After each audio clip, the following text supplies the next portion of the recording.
오늘 좀 걱정되는 부분이 하나 있습니다. 실제 이제 우리 여기 계신 선생님들께서는 우리 정형진 원장님하고 이제 신라사 또 한국의 원료 이쪽을 많이 탐구를 하셨는데 오늘 좀 문법이 많이 달라집니다. 완전히 고려시대 때고 대표적으로 이승윤은 한문학자거든요. 그러니까 쌤들이 평소에 공부하시던 내용하고 약간의 문법이 달라집니다. 그럼에도 불구하고 이제 일시점은 하나 있는 것이 뭐냐 하면 이제 제왕옹기 안에 당군 신화 같은 신화들이 나옵니다. 아마 그래서 그 원장님도 글 쓰실 때 제왕옹기를 많이 인용하셨을 것 같아요.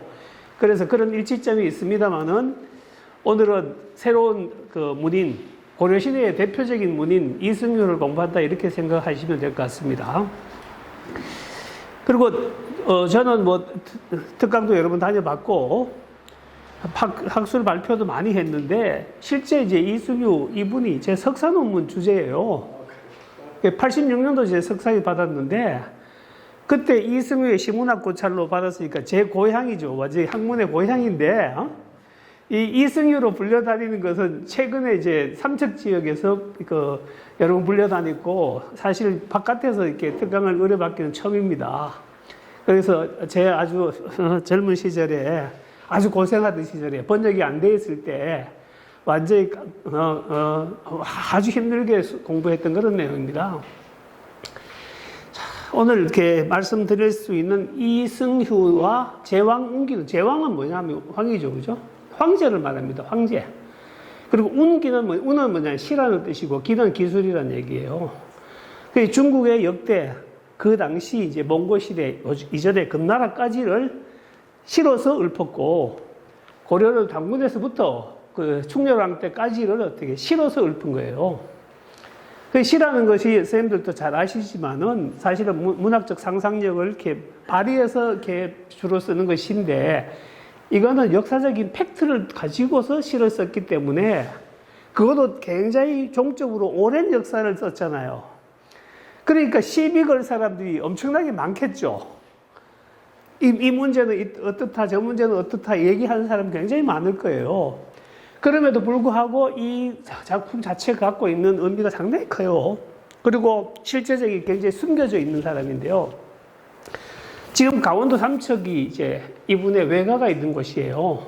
근데 외가가 있는 곳인데 삼척서 가장 유명하신 분입니다. 고려시대 때 삼척분 혹시 아시는 분 계십니까? 고려 때 삼척.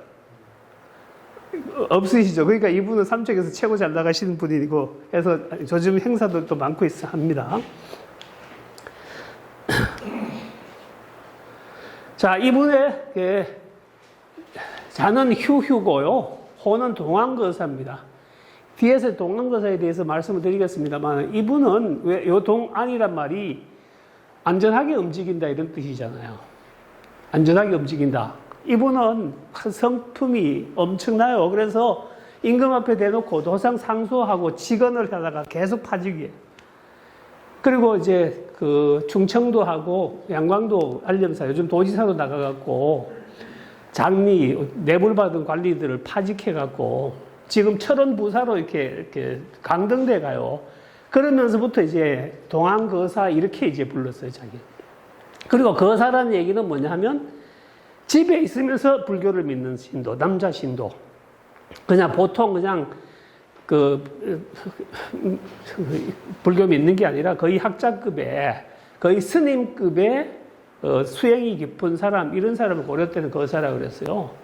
그래서 이분은 동안이라는 말도 그렇고 거사라는 말이 굉장히 어울리는 분입니다.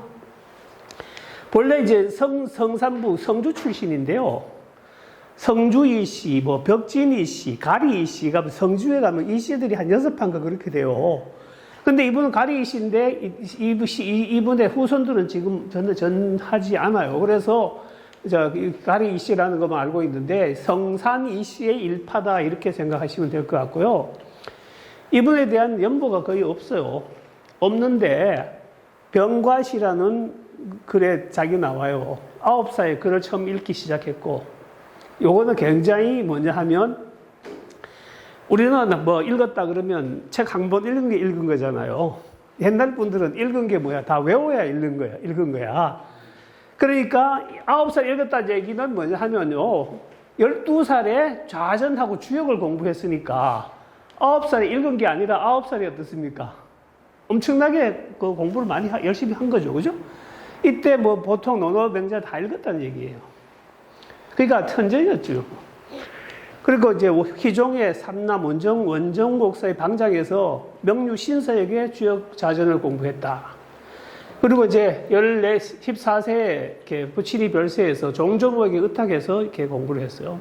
강화도에서 있었고, 그래 하루는 뭐 북받치고 하니까 친구들하고 놀다가 술 먹고 울었어. 그리고 한번 신세 한탄 하니까 친구들이 시를 써갖고 놀렸어요. 그래서 주광이다 이렇게 얘기를 했는데, 이 나중에 보면 이 주광이 또 자기 평생 이어지는 그런 부분들이 있습니다. 그래서 오늘 부분은 좀 될 수 있으면 학술적인 게 굉장히 많아요. 그리고 내가 발표한다는 얘기가 동안거사의 생애와 제왕기를 제목으로 정해놓고 굉장히 준비하면서 후회스러운 게 뭐냐. 너무 양이 많아갖고 엮기가 어려웠어요. 그래서 사실 제왕기만 해도 할 일이 너무 많은데, 그래서 오늘은 일단은 이승유를 아셔야 되는 상황이고, 그 다음에 이제 제왕기를 개요를 공부하도록 그렇게 하겠습니다. 자, 27세에서 이제 최자의 그 문화에서 급제를 했고요. 이때 이제 자기 고향으로 어머니한테 귀근을 왔어요. 인사로 왔는데, 이때 몽고가 침입을 해갖고 다시 이제 개경으로 돌아가지 못했어요. 그래서 이제 10년 동안 삼척에서 혼자서 공부하고 놀고 어머니 모시고 이렇게 있었어요. 그때 이제 실제적으로 고려 때는 뭐 과거 급제자도 그렇게 많지 않은 시대고 하기 때문에 급제자가 시골에 특히 삼척에 와 있다는 얘기는 굉장한 인재였거든요. 그래서 안집사는 요즘 도지사가 이심이 상경해라 이렇게 해서 이제 병과시에 그런 내용이 나와 있는데요. 이규보도 20대 초반에 진사급제를 장원으로 하고, 그 다음에 문과급제는 거의 뭐 꼴찌로 했는데, 그리고 처음에 한 27, 8살 때 관직이 잠시 나갔다가 파직된 뒤에 40세가 넘어서 등용이 돼요. 이분도 아까 27살에 급제를 했는데 10년 넘게 삼척에 있었으니까. 그래서 이규보나 이승휴가 쓴 많은 시가 뭐냐면 구관시예요. 구관시가 뭐냐면 요즘은 청탁시죠. 청탁. 취직 청탁시예요. 근데 뭐 요즘 식으로 얘기하면 편지를 써갖고 내 한 자리 달라고 하겠지만, 이때 당시는 어떻습니까? 시를 써서 시적 역량을 보이는 거예요. 그래서 시적 역량을 보이기 위해서 정성 이장용이나 유경이나 이런 분들은 대부분 뭐냐 하면 몽고하고 강화가 된 뒤에 이제 왕정복구가 됐어요. 그래서 강화돼서 다시 이제 개성으로 천도를 했죠. 환도를 하고 나서 정권을 잡은 사람들이에요. 그러니까 무신 정권이 끝나고 새로운 사람들한테 이 신진 4대부였던 이승유는 상당히 어떻습니까? 같은 어떤 부류의 정치인들이죠. 그래서 이분들의 어떤 지원으로 경흥부, 서기도, 병마독사 이렇게 이제 사실 이제 관직 생활을 시작해요. 그리고 이제 원종 11년에 또 뭐냐 하면 상서를 자주 하다가 북정의 폐단을 극론해요. 이게 이분이 고려사에 열정이 나오는데 거기도 나오고, 항상 뭐냐 하면 아주 강경하게 얘기를 합니다. 그러다가 파직이 돼서, 그래서 삼척으로 돌아가서 이제 다시는 안 나간다. 노년을 보내겠다고 갔는데, 마침 이 원나라 이렇게 세조 쿠빌라이 칸이에요. 이분의 왕후가 책봉이 되고 태조가 책봉이 될 때 축하하는 사절단이에요.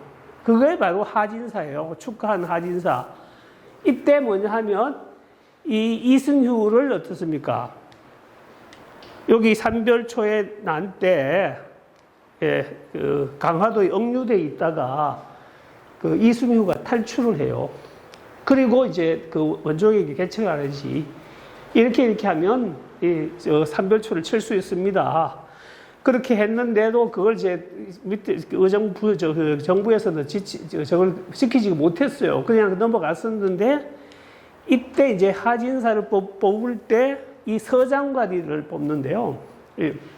요즘식으로 말씀을 드리면 사신단의 최고 실질적인 책임자이면서 모든 글을 어떻습니까? 집필하는 사람이에요.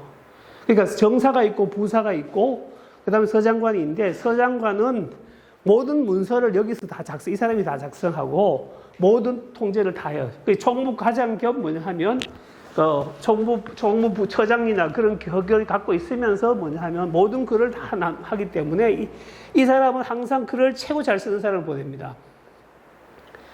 그리고 이제 우리나라에서 서장관으로 중국을 보낼 때 우리나라에서 최고의 문사를 보내요. 왜냐하면 이따 뒤에도 말씀을 드립니다만은 가면 말은 잘 안 통하잖아요. 근데 이제 동양에 인문학을 하는 사람들은 가장 급작스럽게 앉아 술자리에서 바로 시를 지어내야 되잖아, 그죠? 시제 딱 주고 운자 주고 짓자 그러잖아. 그럼 한 바퀴 돌면 어떻게? 또 짓고 하니까. 거기서 뭐냐 하면 이미 약호가 죽으면 어떻습니까? 그 사회 끝난 거야. 그러니까 한마디로 얘기하면 글로서 어떻게 상대를 한 방 먹일 수 있는 사람을 보내야 돼. 그러니까 우리나라가 이제 그 중국 가는 사람들은 어떻습니까? 이게 저기 뭐냐 하면 서장관 임정에 갔는데 일본에 갈 때는 일본 사람들이 접방관이 나와서 대응을 못 해요. 대응을 못 하기 때문에 억지로 그것도 지어와 갖고 그 자리에서 이렇게 한 수 적어 놓고 가는 그런 게 이 통신사 기록을 많이 있거든요. 일본으로 가는 사실은 통신사라 그랬죠. 그랬는데 원나라 때 이제 서장관이 임명됐는데 이 원종이 삼별초에 난에서 탈출해 나올 때 이승유의 이름을 거기다 자기 벼루에 적어 놨어요. 너가 용기도 있고 문제도 있으니까 반드시 서장관에 가라. 임금의 추천으로 가게 됐어요. 근데 이제 이 사람이 50세 때 그 원나라 황제에게 바치는 편문을 지어갖고 또 거기 가서 여러 편을 지었는데 극찬을 받았어요. 특히 이 쿠빌라이 칸한테 극찬을 받았어요. 그래서 이 모든 것이 순조로워졌는데 그때 이제 관반이라는 게 뭐냐 하면 접반관인데요. 후우현이라는 사람은 5세 때 오경을 통달했던 사람이에요. 5살 때 오경을 통달했던 사람이에요. 그러니까 이 사람이 한림 박사가 되어갖고 접반관이 됐는데 이 후우현이 이승유 표문이 최고다고 얘기하니까 어떻게 원나라가 뒤집어진 거예요. 한마디로 얘기하면 글 한편으로 어떻게 중국을 그냥 확 싹 쓸어버렸다는 얘기죠. 자, 그리고 이제 이 시와 평문을 이렇게 보고 감복을 했다면 후우현이. 그리고 돌아오자 원정이 쌀 30석을 하사하고 시문을 찬탄하면서 을람을 했다 그랬어요. 을람은 뭐냐면 왕이 읽어주는 게 을람이에요. 그 문서, 그 글을 갖고 와라. 그래서 직접 읽었다는 얘기. 이거는 신하로서는 최고의 영광이거든요. 그 을람의 그 경사를 이렇게 받은 사람이다. 그런 얘기죠. 그 다음에 이제 2차 서장관은 뭐냐면 원종이 돌아가셨어요. 그래서 이제 고한다는 얘기죠. 부는 부음을, 임금의 부음을 전하러 가는 사신단의 서장관이에요. 자, 그런데 이제 요 한 해 전인데 원종이 자기 보냈는데 다음 해에는 어떻게 원종이 돌아가고 이제 충렬왕 아직 몽고에 있습니다. 몽고에 있으니까 이 원나라 정부하고 세자에게 부고를 전하러 가요. 그리고 여기서 이제 이 세자를 모시고 귀국을 합니다. 그런 일을 이제 이분이 했어요. 그래서 이때는 고부사의 서장관이고 앞에는 하진사의 서장관이었다 이런 얘기죠. 자, 지금까지 줄기차게 이 얘기만 했었는데 아주 흥미로운 게 뭐냐면 조선시대나 고려시대 때 급제를 준비하는 사람들은 왜 급제를 준비했겠어요? 왜 과거 문과에 목이 메었겠습니까? 그리고 국가에서는 과거제를 왜 시행했겠어요? 과거제가 요즘식으로 논술 시험이고 그 시집기 시험이거든요. 쉽게 말하면 오늘 뭐 이 더운데 여기까지 나오신 우리 선생님들 다 인문학 강의를 들으러 오셨잖아요. 그죠? 인문학 강의가 왜 필요합니까? 예? 인문학 강의가. 그 다음에 인문학이 뭐예요? 인문학이. 왜 이 더운데 여기까지 오셨습니까? 인문학을 들으러. 어? 지금 사실은 인문학을 들어야 되신 분들이 연세 드신 분이 아니고 초등학교 중학생인데 요즘 시대가 완전히 뭐 판사를 시켜도 어떻게 AI가 더 판결을 잘한다고 하잖아요. 그죠? 그 수술도 어떻게 AI가 하는 시대가 되어버렸잖아요. 그때 가장 창의적이고 남을 수 있는 게 뭐예요? 인간의 머리로 할 수 있는 거. 그러니까 인간의 감성으로 할 수 있는 거. 저는 인간이 갖고 있는 아주 오묘한 능력이 있다고 봐요. 어떤 부분에 한 부분은 항상 신에 닿아 있다고 생각이 돼요. 바둑을 잘 두는 사람은 입신의 경지 같다 그러잖아요. 신은 아니라 신 가까이 가 있잖아요. 그림을 잘 그린 사람, 뭐 축구를 잘하거나 어떤 걸 잘하더라도 그래서 한 가지만 잘하면 어떻게 잘 사는 세상인데 이 우리나라는 공부를 가지고 어떻게 90%를 평가하잖아. 90% 더 평가하죠. 그죠? 쉽게 수많은 재능 중에 한 가지가 공부인데 공부만 평가하는 거야. 그러니까 이 평가가 잘못될 수밖에 없죠. 왜? 세상은 다채롭고 할 일은 많은데 그러니까 참 웃기는 그런 상황이에요. 그런데도 불구하고 인문학의 가치가 점점 더 커지는 게 맞거든요. 왜? 어떻게 살 것인가? 이거는 어떻게 아무도 정답이 없잖아요. 그래서 인문학을 자꾸 하시는 이유가 뭐냐면 이제 연세 드신 분들 돈 별로 안 벌어도 돼. 나는 좀 재미있게 살면 돼. 그죠? 그런데 재미있게 사는 법은 안 가르쳐 줬어요. 재미있게 사는 법을 좀 가르쳐 줬으면 좋을 텐데 돈은 조금만 벌고 먹을 만큼은 벌고 재미있게 사는 법인데 우리 학교는 재미있는 걸 가르쳐 주지 않고 재미있게 노는 애들은 불온시하고 심지어는 범죄시하고 막 이렇게 했거든요. 그러니까 그런 상황에서 인문학이라는 것은 상당히 의미가 있는 학문이라고 봐요. 뒤에서 다시 얘기하겠습니다. 자, 이승유가 굉장히 제왕이기 때문에 욕을 많이 먹었어요. 왜? 몽고 칭찬하니까 이 정신 나간 놈아, 이 몽고를 칭송하냐 이런 얘기예요. 그러니까 우리나라에 국조를 당군으로 한 건 잘했는데 왜 우리나라의 몽골 가게를 어떻게 충렬왕을 왜 칭송하냐? 근데 이 사람은 여기서 밥 벌어먹고 살아야 되는 관리인데 어떻게 칭송 안 할 수 있어요? 그렇잖아요. 그죠? 그런데 세자가 두 번째 서장관으로 가서 이 부마가 융복을 입고 있었어. 부마라는 것은 공주의 남편이니까 우리나라 세자죠. 그죠? 융복, 목업을 입고 이미 입은 지가 오래됐단 말이야. 그러니까 세자한테 얘기해. 황제께 말씀하셔서 고려 복장을 입게 해 주십시오. 그리고 고려 제도를 지킬 수 있도록 해 주십시오. 이렇게 요청을 해갖고 그 몽고 황제의 어떻게 명을 받아와요. 그래서 황제가 승상에게 칙서를 내려갖고 경은 이미 자기도 이어서 황도 되었고 고려로 돌아가면 고려 조정이 정한 제도를 없애지 말고 이대로 시행해라. 이거 제가 듣건대는 몽고에 복속한 나라 중에 이것을 이렇게 인정한 나라는 고려밖에 없어요. 그러니까 고려의 자주성을 확실하게 이제 뭐냐 하면 충렬왕 세자한테 어떻게 각인을 시켜서 그래서 오면서부터 고려 복장을 하고 와요. 이게 이제 고려가 갖고 있는 가장 특별한 거죠. 그래서 이게 바로 지식인들이 한 역할 중에 최고의 좋은 역할이죠. 이게 이승유가. 그러니까 이제 들어오니까 이승유는 완전히 주가가 최고로 올라가죠. 그래서 뭐 한문지후 감찰의사 이렇게 역임을 했는데 또 이게 왕이 시정을 내가 어떻게 정치 다스리면 되냐 하고 물으니까 어떻게 해? 사냥 다니는 게 항상 문제죠. 그죠? 사냥 다니고 또 부원배들 가까이 하고 그거 하지 마시라고 15가지 종목별로 상소를 하다가 어떻게 해? 항상 이렇게 하니까 별로 싫어. 그래 너 밖으로 나가. 그래갖고 지금 양광도, 충청도, 이도에 알름사로 나갔다.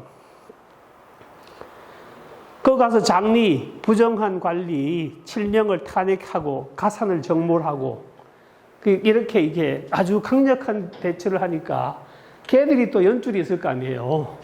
위에 올라가서 또 얘기를 해갖고 너무 세다. 그래갖고 지금의 철원 동주부사로 이렇게 자철이 되죠. 이때부터 이제 동안거사라고 자호를 했어요.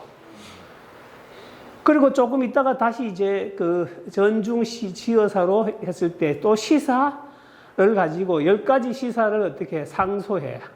이러다가 다시 또 삼척구동으로 응거를 해요. 출신은 성주분인데 외가가 있는 삼척에 가서 그 두타산에 들어가서 놀았어요.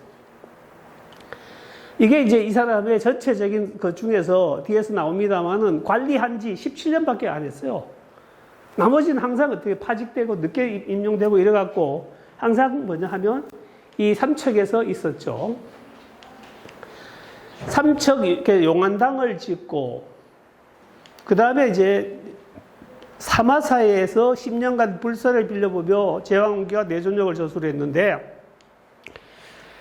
여기 이 용안당이라는 그 암자를 짓고 나서 삼척에 가면 사마사가 있어요. 혹시 가보신 분 계시죠? 예. 그 무릉계곡이라고 들어보셨습니까? 예, 아주 반색이 좋고 굉장히 그 아름다운 계곡이거든요. 그 들어가는 입구에 사마사라는 절이 있는데 지금은 절이 별 볼품이 없습니다만은 이성계가 그 조선을 세우고 나중에 고려 때 고려 사람들 중에 죽은 사람들, 군사들, 억울하게 죽은 사람들의 수륙제를 지내던 곳이에요. 상당히 그 전통이 깊은 절이에요, 여기 사마사가. 이 절에서 10년간 거의 뭐 만권의 불서를 빌려다가 보면서 지냈다. 그래서 이제 이 나중에 이분이 연세가 들어서 더 이상 활동을 못할 때는 이 용안당을 간장압으로 고쳐요. 간은 보다내기고 장은 대장경을 왔다 이런 얘기거든요. 이게 지금 천은사라는 그런 지금 절이 있는데 그 절의 이제 전신입니다만은 그러니까 10년 동안 불서를 빌려보며 제왕운기와 내존록을 지어서 내존록은 내전이라 그래서 외전이 아니고 내전인데 책이 전해지지 않아서 뭔 내용인지 모르지만은 불교적인 내용일 것이다 이렇게 얘기를 합니다. 그리고 이제 잠시 관직에 다시 나갔다가 일찍 부사 감찰대부로 치사를 합니다. 치사라는 얘기는 나이가 많아서 이제 다시 벼슬에서 물러나는 걸 말합니다. 자, 그러면 이제 지금까지 이제 여기가 이제 사마사예요. 사마사가 무릉계곡에 있는 곳인데, 자, 충렬왕 26년에 별세를 했는데 나이는 77세였고 관직의 재직 기간은 17년이었어요. 그리고 경상도 읍지 제4책 성주복 읍지의 총묘조에 보게 되면 성주 동쪽 다산 사십리 다산에 장사 지냈다는 얘기 나오거든요. 이래갖고 제가 그 삼척에 가갖고 이승우의 무덤은 성주에 있다 했다가 혼났습니다. 성주에 있어도 상관이 없는데 있으면 안 되는 거야. 왜? 춘향이가 실존 인물이 하는 이유가 있죠. 보통 분들은 실존 인물일 필요가 없어요. 그런데 실존 인물이 되는 사람들이 있잖아요. 누굽니까? 남원분들이잖아.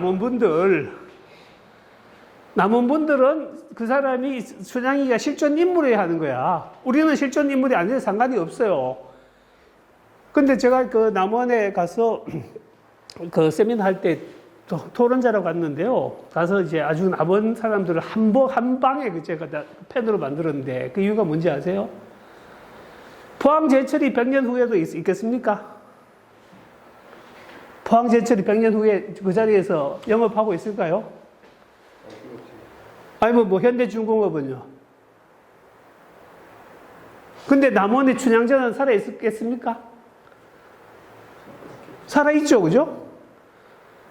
그 앞으로 역사가 많이 흘러가도 어떻게 남원은 춘향의 고향이잖아.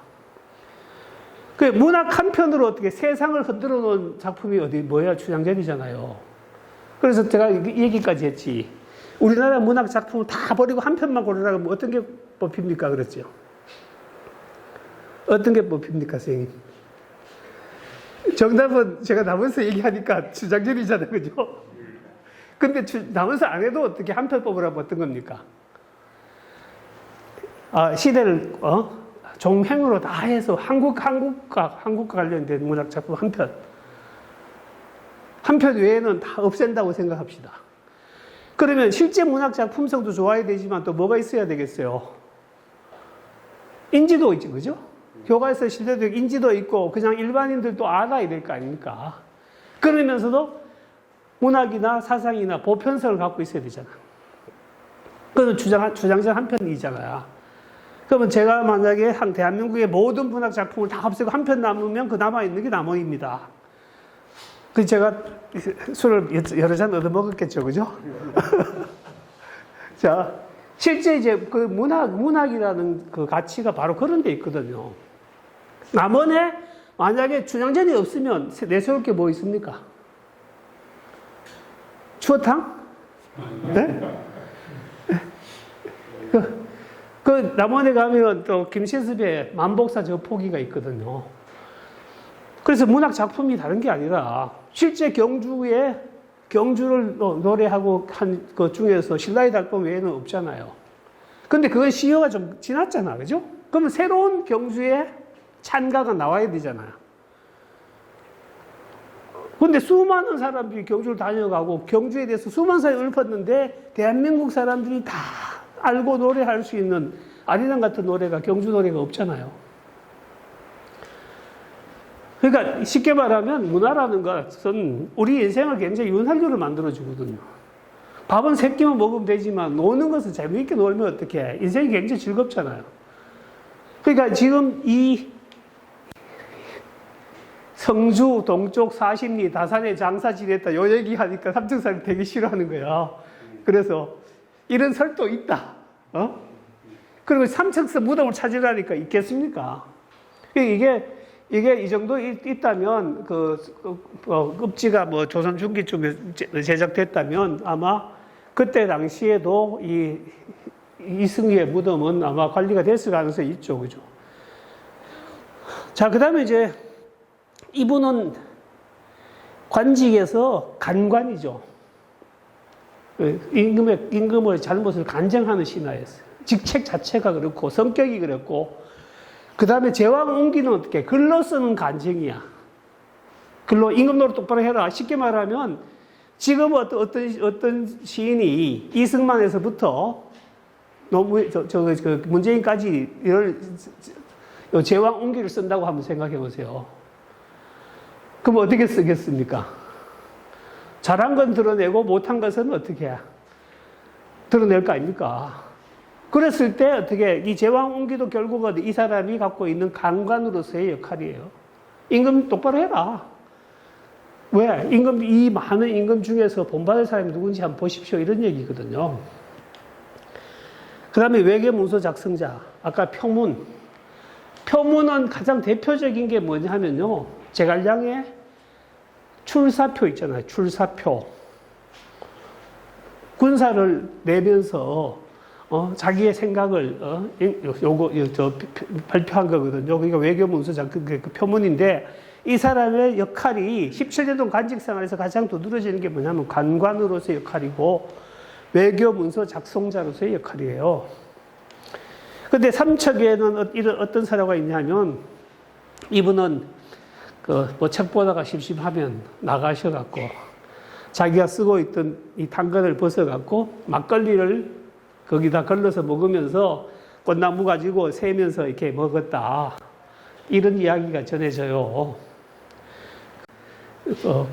이승유 콘텐츠 얘기할 때 이승유 이 갈건처사 설화만 가지고도 막걸리집을 낼 수 있는데 그것만 갖고도 충분히 어떻습니까? 하나의 브랜드를 형성할 수 있다. 그 얘기를 한 적이 있거든요. 그래서 아까 전 10대 때 술 먹고 울고 불고 하면서도 날마다 술 먹고 그래 주광이라 그랬잖아요. 그죠?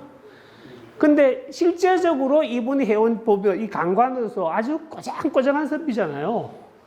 그런데도 불구하고 이 갈건처사의 그런 어떤 성품이 쉽게 말하면 한편으로 굉장히 강하고 한편으로는 시골에 처박혀갖고 풍류를 즐길 줄 아는 사람이었던 것 같아요. 그러니까 굉장히 의미가 있다 이렇게 얘기를 할 수가 있어요. 그래서 고려사 열전에 이제 총평이 나옵니다. 성품이 정직하고 세상에 구하는 바가 없었으나 불법을 매우 좋아하였다. 그래서 10년 동안 대장경을 거의 다 읽었다는 거죠. 그러니까 이 정도가 되는 사람을 이제 거사라고 얘기하죠. 스님들 가리키는 사람이죠. 그죠? 그 아들이 2명이 있다. 이렇게 그렇습니다. 여기 있는 임종이 있고 연종이 있는데 이 연종이 나중에 이제 제왕운기를 재간할 때 이 관계를 해요. 이 사람이. 그래서 이제 문집에는 동안거사 문집이 있는데 아까 말씀드린 것처럼 안전하게 움직인다. 앞으로 나는 세상사 그렇게 얘기 안 하고 그냥 나는 안전하게 진짜 보신하며 살겠다. 그런 각오를 계속 하면서 쓴 것이고요. 동안 거사라는 말을 붙여놨으니까 자기가 거사로서 역할을 했죠. 그죠? 그 다음에 여기 참 재미있는 책이 이거예요, 또. 이 비낙록인데, 비는 손님이라는 뜻이고, 왕의 손님이에요. 그러니까, 몽고 황제의 손님이 된다. 이게 사신이라는 얘기거든. 몽고 황제의 사신이 되어서 몽고를 다녀온 기록이에요. 요거 아주 특별한 내용입니다. 그 다음에 제왕기 이건 1권 2책이죠. 요거도 2권은 1권 2책이고 내전독은 부절이다 이렇게 말씀드릴 수 있어요.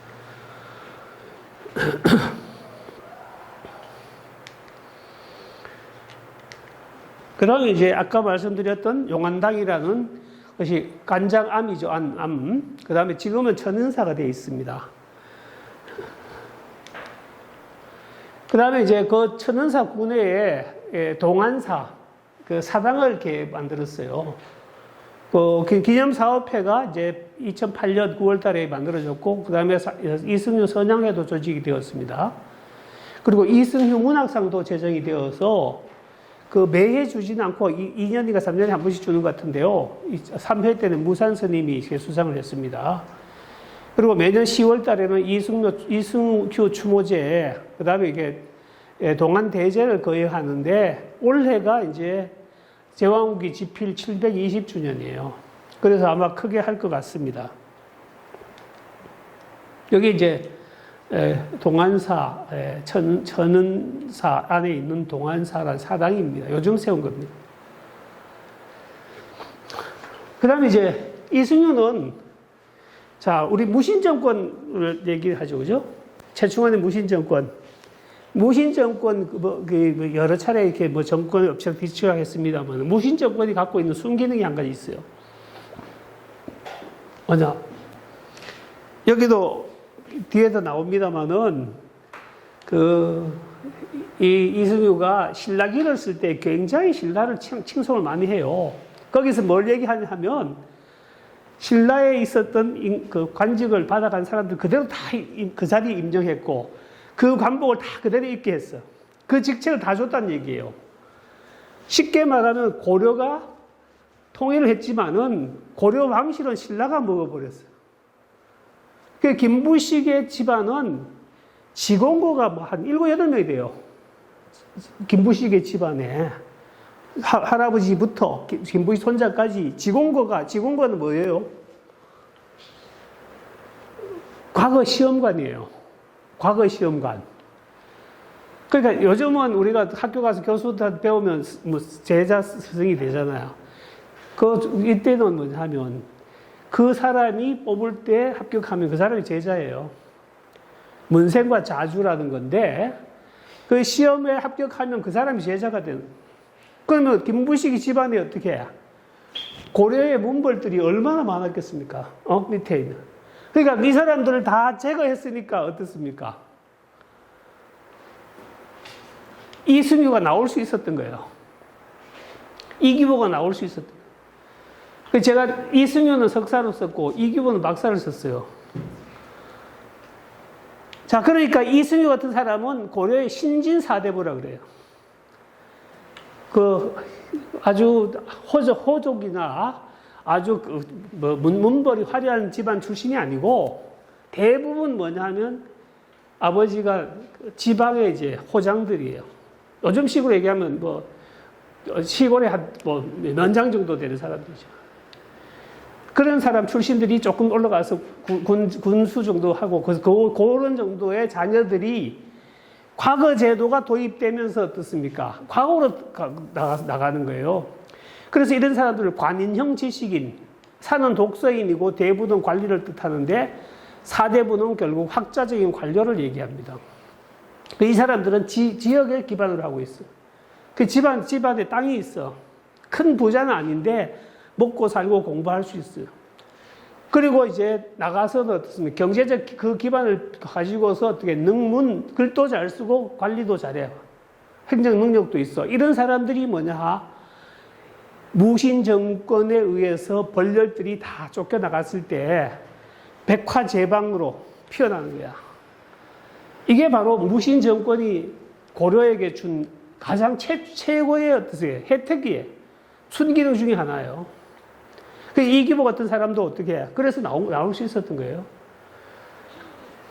이런 사람을 신흥사대부라고 하는데, 이 사람은 그 성준어가 고향인데 외가에 삼척 가서 활동했으니까 아마 외갓집이 상당히 괜찮았던 거지.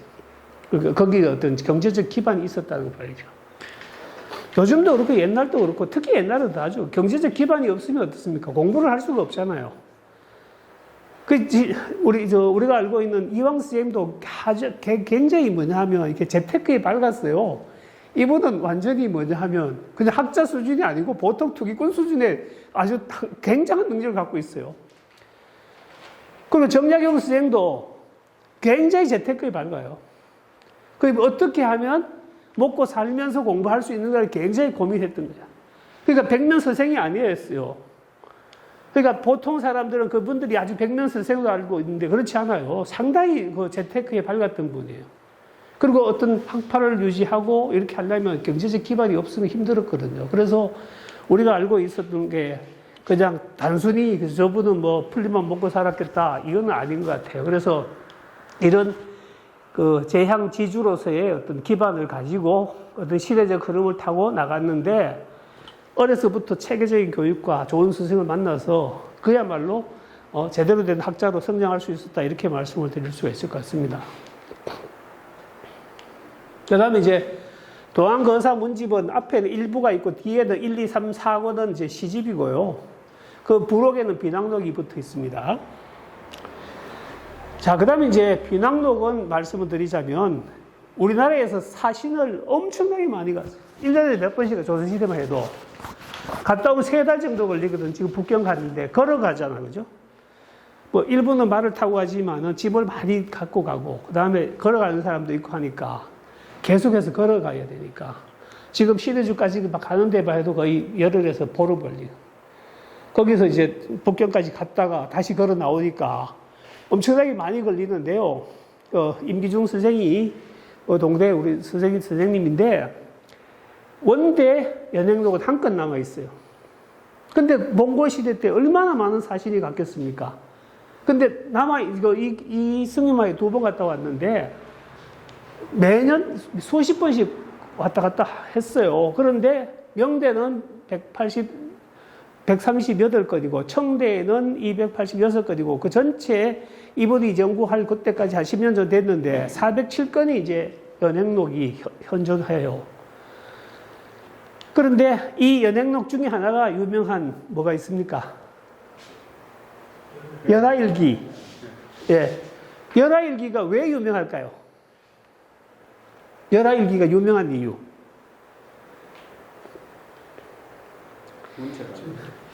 신나라 몽골로부터 상사에 써요.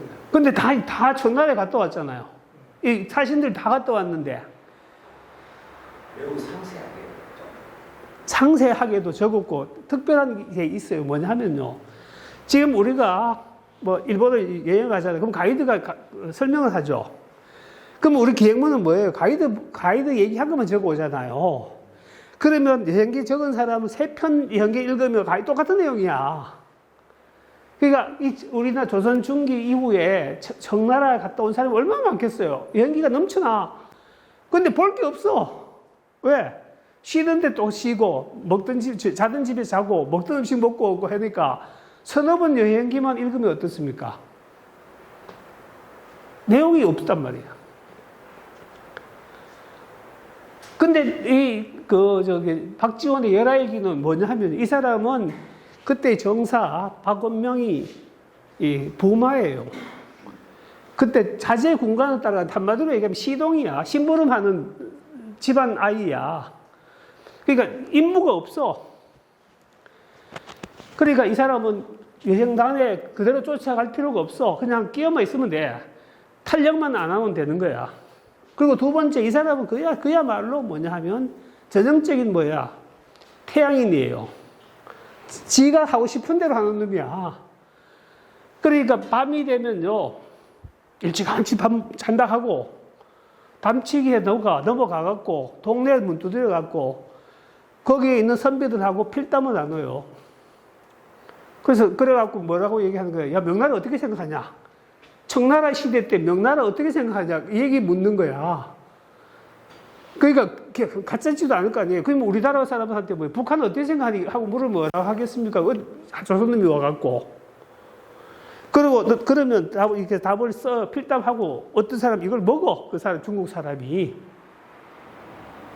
그리고 그러다가 늦게 들어오잖아요. 그럼 그럼 다 떠난 뒤에 지 혼자 나중에 따라가는 거야. 그러니까 그렇게 하면서 어떻게 해? 자세히 보고 기록하고 수도 없는 사람을 만나. 그래서 수도 없는 신기한 걸 보면 다 그것을 기록해갖고 갖고 왔기 때문에 특별한 거예요. 똑같은 기록이 아니야. 우리나라 여행기를 다 보면 몇 개만 보면 똑같아. 근데 평소에 가기 전에도 이 사람들은 어떻게 북학파라 그래갖고 청나라에 관심이 많이 갖고 있었거든요. 그러니까 청나라의 보통 문물을 이미 다 알고 있는 거야. 그런 건 눈에도 안 들어오는 거지. 그러니까 연행록 중에서 열하일기가 최고 버전이야. 한문본도 있고 한글본도 있고 한글본도 굉장히 두꺼워요. 그것도 종류가 많아. 그래서 계속 읽혀. 그러니까 쉽게 말하면 문학이라는 것 자체도 그렇고 뭐가 어떤 새로운 신상품이 되려면 뭐예요? 새로운 게 들어있어요. 새로운 게. 익숙한 것은 관심이 없거든, 사람들이. 그래서 거기 나오는 이야기들, 일야구 더하기 그러면 어떻게 하룻밤에 강을 9번 건넌 얘기, 강 건너면서 들었던 생각들, 죽음을 앞에 두고 생각들, 이런 것들, 그 다음에 가다가 큰 산을 보고는 어떻게, 여기서는 또 큰 들판을 보고서는, 널 또 대단하네. 농사 지었으면 좋겠다 하지. 여기는 크게 한바탕 크게 울었으면 좋겠다. 여기는 정말 대성통곡을 할 만한 자리다. 이런 생각을 하는 거예요. 그런 것이 있기 때문에 그 열하일기가 최고의 연행록으로 알려진 거예요. 중국 사형은 일반적으로 연행록이라 부르는데 명나라 때는 조천록이라고 그랬어요. 천조라는 것은 천자의 조정을 천조라고 해요. 천조에 가서 조근한다. 가서 인사로 간다는 얘기잖아요. 그러니까 이거는 만약 국격이나 속국을 인정하는 용어죠. 명대에는 조천록 이렇게 불렀어요. 그 다음에 청대에는 영경이 연나라 때 수도였어요. 춘추 전국시대 때. 그래서 연나라에 다녀온 기록. 그래서 연행록이죠. 그런데 여기는 비낙록이에요. 같은 중국 여행을 갔다 온 기록인데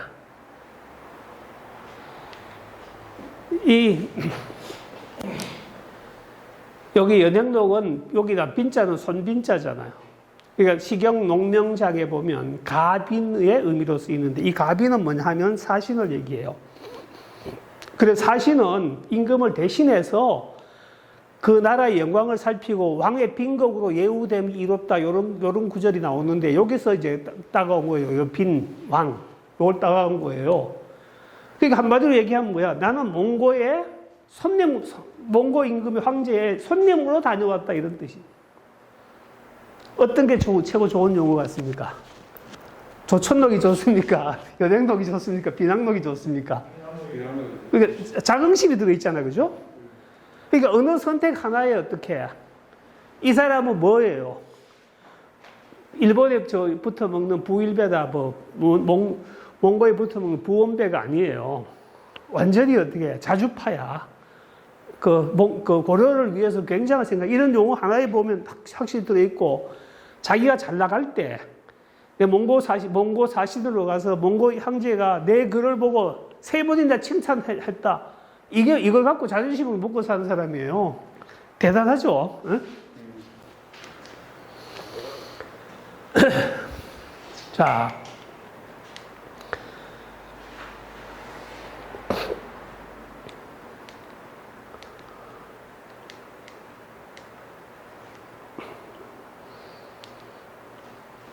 자, 이 내용이 굉장히, 오늘 내용이 좀 많더라고요. 제가 이렇게 하면서 보니까.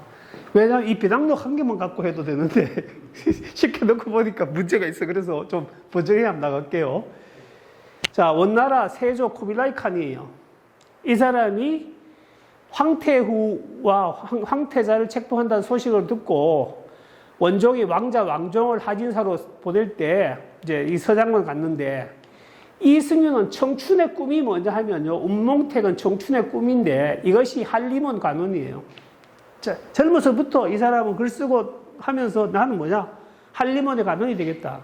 한림원 글을 짓는 것이 홍문관이나 이런 기관이거든요. 그래서 임금님의 글의 명령을 관장하는 거가 되니까 외교문서라든가 임금님이 내는 발령장 이런 것들을 어떻게 쓰는 기관청인데, 이 장편 병괄씨는 뭐냐 하면 27살에 급제하고 어머니한테 인사로 갔다가 몽고 변란 때문에 여태까지 몽고에 12년 동안 잡혀 있었어요. 그때 어머니도 병이 걸려 자기도 병이 걸렸는데 병 중에 씌은 쓰가 병괄씨인데, 이때 나는 조정에 나가서 한나라 궁전에 계책을 올리고 주나라 들판에서 내 말을 달리고 싶다, 이런 얘기를 써놨어요. 그리고 이제 사관 홍자라는 사람이 서장관으로 갈 때 타국의 국가의 아름다움을 드러내려고 1000번 뽑고 10,000번 뽑아서 에오라지 보낸다 하면서 서장관을 굉장히 칭송을 했는데, 자기가 꿈이 서장관을 가는 거예요. 강력한 꿈을 갖고 있었어요. 근데 이제 고려 광종이 과거제를 이렇게 도입했는데, 이 목적이 뭐냐 하면요, 이 두 가지 목적이죠. 이건 아까 무신화도 마찬가지인데, 광종은 통일 전쟁에 수행하는 과정에서 공신들을 제압하기 위한 거지. 왜? 공신의 자녀들이 전부 어떻게 관직에 나오니까 그 사람들을 합법적으로 막을 수 있는 방법이 없으니까 어떻게 과거제를 시해서 과거에 합격한 사람을 등용을 하죠. 근데 아버지가 잘난 놈 공부 안 해도 되잖아. 그러니까 공부 안 하니까 과거 급제가 안 되는 거지. 그랬는데 이 주된 과목이 뭐냐 하면, 동양에서 주된 과목이 제술이 시예요. 그 다음에 뭐냐, 표문이고, 세 번째가 뭐냐 하면 경전 암송이에요. 그 조선시대 때 이제 논어, 맹자, 시경, 이런 경전을 사서 삼경을 암송하는 시험이 뭐냐, 세원시예요. 그리고 진사시는 뭐냐면 시 짓고 대책 짓고 이런 그 장문 시험이에요. 그래서 진사는 글을 짓는 사람이고, 세원은 그 경전을 암기하는 그런 시험이거든요. 그런데 이 광종에 때부터 사장에서 뭐냐 하면 이게 우문정책인데요. 항상 뭐냐 하면 우리나라가 중국하고 대등한 관계를 가질 수가 없잖아요. 중국 가서 우리나라 사신들이 잘 먹어줄 때가 언제냐 하면, 아주 똑똑한 놈 보내갖고 중국 놈들한테 가서, 야, 저 새끼 대단한데? 개인적인 역량으로 걔들한테 완전히 어떻게 압도를 하는 거야. 그러니까 시를 잘 짓고, 그 다음 급작하게 바로 써 짓고, 그 다음 계속 짓고, 이런 능력이 있어야 되거든. 그 다음 최치원의 격황소서가 아시죠? 황소, 그게 유명한 게 뭐예요? 왜 유명합니까? 격황소서. 그 황소가 경문을 읽고, 앉아있던 그 의자에서 어떻게 높은 의자에서 떨어졌다는 거 아니에요. 그래서 전의를 상실했다는 거잖아. 그러니까 글로서 상대를 완전히 제압한다는 얘기잖아. 그러니까 이게 바로 최치원이 어떻게 그 역할을 제대로 수행했고, 그 다음에 이규보가 진정표, 진정이라는 것은 이 표잖아요, 표. 표는 황제나 임금에게 어떻게 내 생각을, 나의 처지를 헤아려 주십시오 하는 글이죠. 이것을 올려갖고 철군시킨 사례가 있어요. 그러니까 글 한 편이 전쟁보다 낫다는 얘기죠. 그러니까 글 잘 쓰는 놈이 필요한 거예요, 이게. 그래서 과거제가 필요했던 거고, 이게 바로 어떻게 우리나라의 과거제가 끝까지 지금도 논술 시험 뭐 이런 거 문제가 많다고 얘기하면서도 계속 하는 게 바로 그런 거 있어요. 그래서 이 식약에 보면 수화편 농명장은 항상 이게 사신으로 갈 때 사신의 임무가 막대하고 그 상대방에 가서 우리나라 국익을 지키기 위한 이런 전통 문학이 있습니다. 이런 게. 그랬는데 이제 이승윤은 그 표문을 올려갖고 원나라 황제에게 올린 표문이 뛰어나서 원나라 세조가 3번이나 치사했다. 그때 이제 부사로 갔던 사람이 문장으로 중국을 감동시킨 자는 어떻게 바로 그대다. 이렇게 그리고 귀국 원종이 을람을 했다 그랬어요. 을람. 그래서 이제 이게 문장 화국이죠. 문장으로서 나라를 화려하겠다. 그 다음에 문장으로 보국했다. 이게 바로 뭐냐면 글쟁이들의 평소 꿈이었어요. 조선시대나 고려시대 때 글을, 문장하는 글을 쓴 사람이 그냥 단순히 어떤 작품 쓰고 이게 아니라 결국 나라를 위해서 도움이 되는 글이죠. 그래서 이승윤은 굉장히 위대한 표문 작가예요. 이게 지금까지 그냥 이것만 알려주는데 요거 발굴은 제가 했어요. 작년 12월 달에 쓰면서, 논문 써서.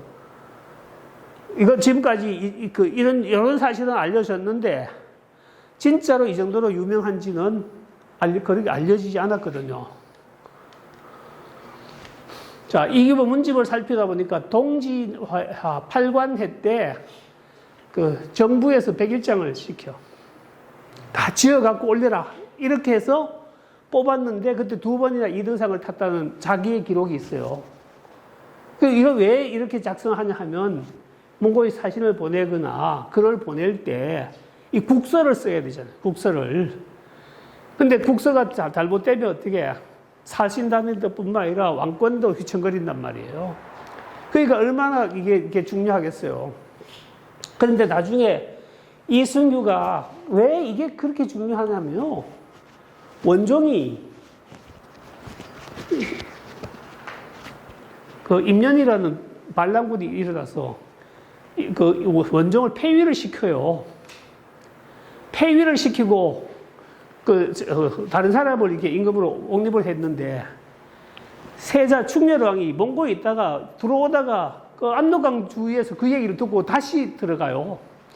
그래서 황제한테 알려갖고 군사를 데리고 와서 이렇게 원종을 다시 복위를 시켰거든요.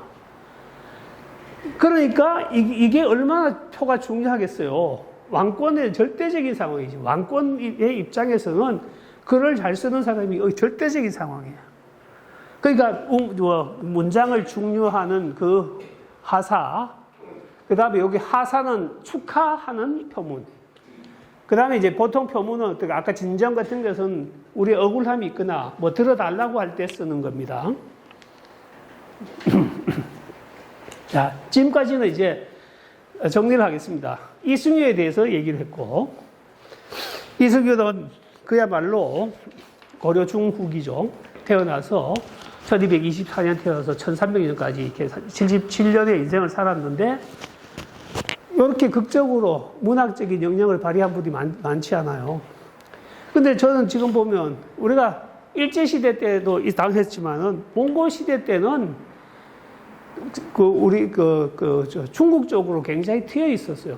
그리고 몽골은 우리를 속국으로 지배하긴 했어도 한국의 고려의 자주성을 굉장히 인정해 줬어요. 그래서 고려가 나름대로 어떤 역사와 전통을 지킬 수 있었던 그런 것을 우리가 볼 수 있었고요. 그 다음에 이제 이승규가 쓴 것 중에서 나왔던 것 중에 하나가 뭐냐면 가장 유일한 몽고 시대의 사행기록 비낭록이라는 얘기죠. 그 비낭록이 있는데 그 비낭록에는 그 중간중간에 이제 좀 책이 보관되는 과정에 유일본이 이렇게 전해지는데 그 유일본이 이제 점이 먹어갖고 글자가 안 보이는 게 좀 있고 그래요. 그런데 그럼에도 불구하고 표문도 나오고 시도 나오고 그 다음에 원나라 사람들하고 주고받은 시도 있고 그래서 나름대로 굉장히 의미 있는 거고 비낭록이라는 그 작품 자체의 이름이 또 굉장히 가치가 있다 이렇게 말씀을 드릴 수 있습니다. 그 다음에 이제 제왕운기에 대해서 얘기하겠습니다. 상학 2권 1책이고요. 그 앞에 상권은 중국 역사를 노래한 거고 하권은 우리나라 역사를 노래한 거예요. 충렬왕 13년에 초건되었는데 이분이 1300년 돌아가셨으니까 살아있을 때 교정을 봤어요. 그 얘기가 나옵니다. 요건 진주에서 간행이 된 거고요. 요 공민왕 9년 요 삼가는 조선 태종 때인데 요거는 경주에서 판각이 됐습니다. 그래서 의외로 경주에 판각이 많기 때문에 경주가 상당히 이렇게 이 제왕운기하고도 관련이 있다고 말씀드릴 수 있습니다. 자, 현존 제왕운기는 내가 4종류가 있습니다. 서울 종로구에 곽영대라는 사람이 갖고 있는 게 있고요.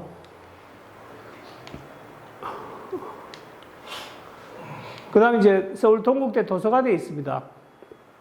그 다음에 또 다른 한 분이 서울 분이 계시고, 그 다음에 이제 원주 분이 갖고 계시는데, 요게 이제 제왕운기에 앞에 있는 제왕운기 상권, 병서, 두타산, 거사, 신, 이승휴, 재진, 그렇게 되어 있습니다. 지어서 바쳤다, 이런 얘기거든요.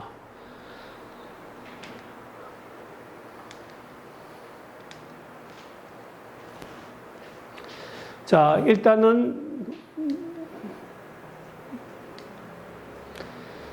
진정표, 요 제왕운기 진정표인이 요 구성에 보면 제왕운기를 진정은 진은 정은 그 바칠 정자죠. 그래서 요 인표라는 것도 이렇게 문체의 이름인데요. 그러니까 임금에게 책을 바칠 때 쓴 내용입니다. 상권에는 중국 방고, 전설 시대에서부터 요 금나라까지 썼어요, 사실은. 근데 여기 나중에도 이렇게 서문에 보면 금나라 때까지 썼다고 했는데 실제 원나라에 좀 써져 있어요. 그거는 무슨 얘기냐면 이 책이 나중에 논란이 많이 됐는데 금나라 때까지만 딱 쓰고 원나라는 안 썼는데 나중에 그 충렬왕이나 그 조정의 신하들이 아니 왜 원나라 안 써? 이렇게 해갖고 이렇게 쉽게 말하면 사람도 죽은 다음에 정리를 해야 되잖아요. 그러니까 현 왕조를 하기가 어렵단 말이야. 그러니까 처음에 이분이 저술했던 의도하고 달리 나중에 추가가 됐고 본인이 안 했을 수가 있어요. 뒤에 것도. 그러니까 그런 어떤 위장 논란도 있어요. 그 뒤에 거는. 요건 7원고시로 됐고 그 다음에 이제 뭐냐면 정통상전송이 여기 있는데 요게 요 글의 핵심이에요. 뭐냐?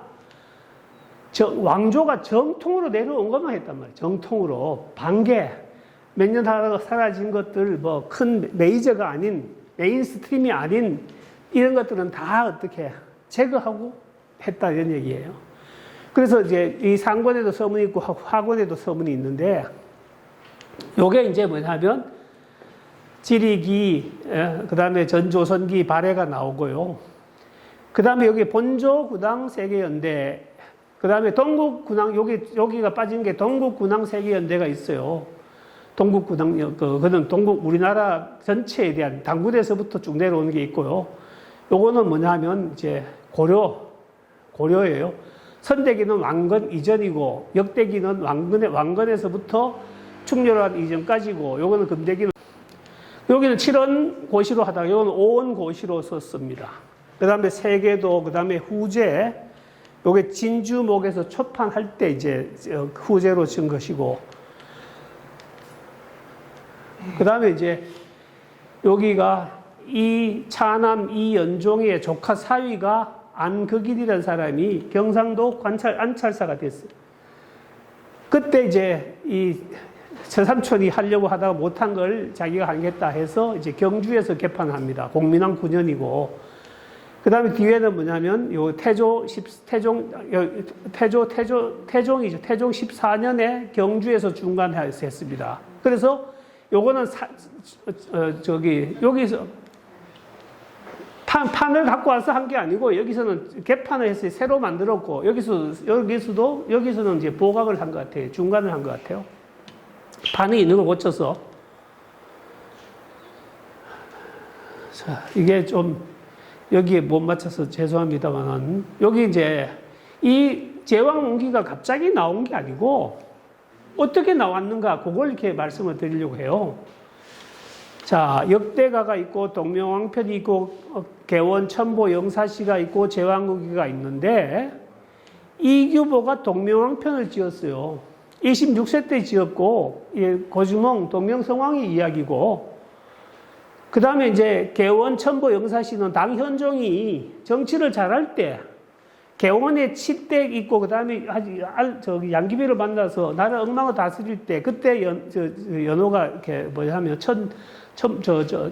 개원과 천보거든요. 천보. 요때를 노래한 건데 요게 다 26세, 27세 때 거예요. 이규보가 관직에 나가기 전이에요. 급제하고 나서 바로 했어. 요거는 이제 오세제라고 하는 이규보가 아주 그 대단한 어른을 모셨던 오세제의 그 형님인데 역대가를 지었는데 요거는 중국 역사를 기록한 것 같아요. 그러니까 노래란 말 역대가니까. 그런데 지금은 전해지는 게 없어요. 그리고 이제 제왕운기가 나왔죠. 이런 역사들이 다 이제 관계가 있다고 보면 삼국사기, 그 다음에 이규보의 동명편, 역대가, 삼국유사, 제왕운기 이런 것들이 시대 흐름 타고 쭉 내려오는데요. 이런 곳에서 이 제왕운기는 삼국유사, 삼국사기, 동명왕편, 역대가를 다 본받은 그렇게 해서 아주 새롭게 이렇게 만들어 놓은 작품이라고 보면 됩니다. 자, 아까 말씀드렸죠. 우리나라 역사나 중국 역사를, 거의 중국 역사는 여기서 다 빼고 거의 빼주고 언급을 잘 합니다만은 한국 당군에서부터 고려 충렬할 때까지 역사를 시로 썼으니까 압축 중에 압축을 했잖아. 그러니까 굉장히 많은 논란이 있을 수밖에 없고 두 번째 오류가 있을 수밖에 없어요. 지금까지 제왕운기를 제대로 연구를 안 한 부분이 상당히 많다고 생각이 돼요. 자, 그래서 국조는 당군이죠. 그 중제왕 때가 역사를 종적으로 구성한 통사계 영사시다 이렇게 했는데 이거는 경산대학교 손정인 교수가 이렇게 정리를 한 논문이 있습니다. 굉장히 큰데도 불구하고 논란과 폄하도 굉장히 많아요. 우리 장윤익 선생님 이 박사 논문이 서사시잖아요, 그죠? 예, 서사시 오늘 선생님이 하실 말이 많이 계실 거예요. 자, 이 장덕순 서울대 교수였어요.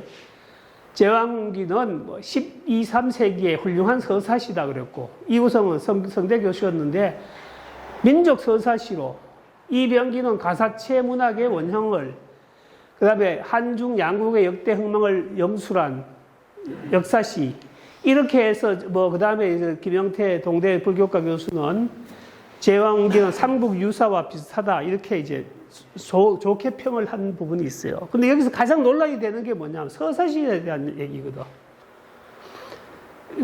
쉽게 말하면 동명왕편은 동명왕 일대기를 갖고 했으니까 서사시가 맞는데 이규보, 이승규의 이렇게 제왕운기는 제왕이잖아요. 여러 명이 한 명도 아니고 여러 명이잖아. 통사로 이렇게 썼기 때문에 요만큼씩 요만큼 썼단 말이야. 그러니까 이게 서사시가 될 수 없지, 이게. 이거는 역사시고, 역사를 읊은 영사시거든요. 민족의 노래하는 서사시가 아니야, 이거는. 지금 입장에서 보면 서사시가 절대 아닌 시를 서사시라고 갖다 놓고 있는 거예요. 그래 놓고 이제 뒤에 오면 이제 그 얘기하지. 이우선 여기서도 칭찬을 해 놓고는 그 결말에 이르러서 서사시의 혼의 타락이다. 고려 망할 때까지 서사시는 나타나지 못했다. 고려 이어 망하는 게 마지막에 뭐냐 하면요. 원나라 공주한테 장가 갖는 거. 원나라 왕실 칭찬하는 걸 얘기하는 거거든. 유교 사관에 취해 생명력이 있는 전통 문화를 외면은 사대적 서사라 평가했다. 그 다음에, 여기는 삼척분이에요. 성대 총장 하셨던 분이지. 이분은 정치학자인데 이거 쓰셨어요. 원나라 부마가 된 것 찬양하는 것은 얼굴이 붉어질 일이다. 뭐 이승유가 관직을 떠나 노령에도 불구하고 원나라에 대한 그런 인식을 보이는 것은 관직에 대한 미련 때문이다. 뭐 이렇게 항상 어떻게 민족의 자주성을 강조한 것과는 대조적으로 고타적인 의타주의, 고식적인 의타주의를 갖고 있다. 이렇게 얘기를 하고. 그러니까 칭송이 굉장히 많은데, 근데 이 성격이, 이 작품을 보는 성격이 상당히 달라요. 근데 이규보는 26세, 27세 때 과거에 급제하고 아직 젊은 시절에 자기 혼자 써서 자기 혼자 간직한 시인데, 이 시는 67세 때 이걸 써갖고 충렬왕에게 줘요. 진정이잖아. 임금한테 보낸 시란 말이야. 그럼 독자가 임금이잖아요. 그러니까 이거는 개인의 창작물이 아니고, 여기도 사찬사서라고 얘기하는데, 사찬이긴 한데 뭐야. 관에서 판각이 되었고, 두 번째는 임금 왕실에다 올리는 글이기 때문에, 이게 관찬으로 봐야 돼요. 그냥 사찬이 형식을 띄었을 뿐이지. 그래서, 문학적 관점에서 제왕국을 다시 보면 영사시예요. 역사를 노래한 시예요. 역사적 관점에서 뭐 이건 역사시예요. 역사를 제재로 한 시예요. 그리고 영사시, 역사시, 서사시 이런 개념이 혼동해서 논란이 증폭되는데 이규보의 동명왕표는 서사시가 맞아요. 근데 제왕옹기는 서사시보다는 영사시가 되어야 된다. 그 조정일 선생도 어느 특정 인물을 주인공으로 삼아 일관된 줄거리를 갖춘 시는 서사시이고 역대의 사실을 간추려서 인상 깊게 전달한 시는 영사시라고 했다. 그러니까 지금까지 위에서 많은 사람들이 이 제왕옹기를 볼 때 내용을 제대로 파악도 안 하고 민족을 노래한 서사시라고 하니까 어떻게 해? 나중에 고려와 여기는 고려의 신하고 그냥 개인이 아니잖아요. 관리가 이미 고려는 몽골하고 결혼 정책을 통해서 몽골의 속국 비슷하게 되어 있는 상황에서 몽골을 부정하면 글을 쓰지 말거나 어떻게 해. 그런 상황이잖아. 그러니까 이거 자체를 어떻게 영사시라고 해야지 서사시라고 할 수는 없다 이런 얘기입니다. 그러니까 이 제왕옹기라는 시가 말썽이 많은 시 맞죠? 그죠? 이렇게 보니까 말썽이 많다는 얘기는 논란거리가 많다는 얘기예요. 그런데 굉장히 흥미로운 얘기는 뭐냐? 오늘의 우리가 갖고 있는 의식하고 비슷한 걸 굉장히 많이 이렇게 여기 실어놨어요. 뭐냐? 한반도의 개념을 딱 정립했어요. 그 다음에 당군의 자손들이 누군가를 딱 정리해놨어요. 그것만 해도 어떻게 이 작품이 갖고 있는 작품은 최고로 의미가 있는데 그 중에 또 한 가지가 뭐냐? 신라기가 최고 좋아요. 신라를 노래한 부분이 최고의 활용 점정이야. 그래서 저는 그거 볼 때 경주에 그 많은 붓글씨 쓰는 사람들이 글씨를 써갖고 족자나 이렇게 걸어놨는데 이 제왕옹기를 좀 누군가 좀 썼으면 좋겠어요. 오늘 제가 그걸 소개를 해드리겠습니다. 자, 그래서 여기 다시 정리하면 제왕옹기는 역사를 종적으로 이렇게 시로 썼기 때문에 그 고려만 해도 얼마나 깁니까? 그죠? 왕건의 선대에서부터 충렬왕까지도 거의 하대까지인데 그 다음 신라는 어떻게 922년이잖아. 백제는 어떻게 그러니까 그걸 다 역사로 정리를 했기 때문에 이렇게 조각조각 나 있단 말이에요. 그러니까 한 사람의 일생을 가지고 한 사람의 어떤 한 행위를 가지고 일관되게 쓴 게 아니고 그래서 이거는 역사를 노래한 영사시이면서 그 다음에 역사시이지 그리고 제가 이제 나중에 이렇게 주장한 게 뭐냐 응제시라는 개념이에요. 응제는 뭐냐면 임금님의 요구에 응하는 시예요. 쉽게 왕실을 노래하는 시. 자, 입춘이 되면 왕실에다가 실을 이렇게 바쳐요. 그 입춘첩, 그런 개념이죠. 그러면 왕실을 어떻게 해야 되겠어요?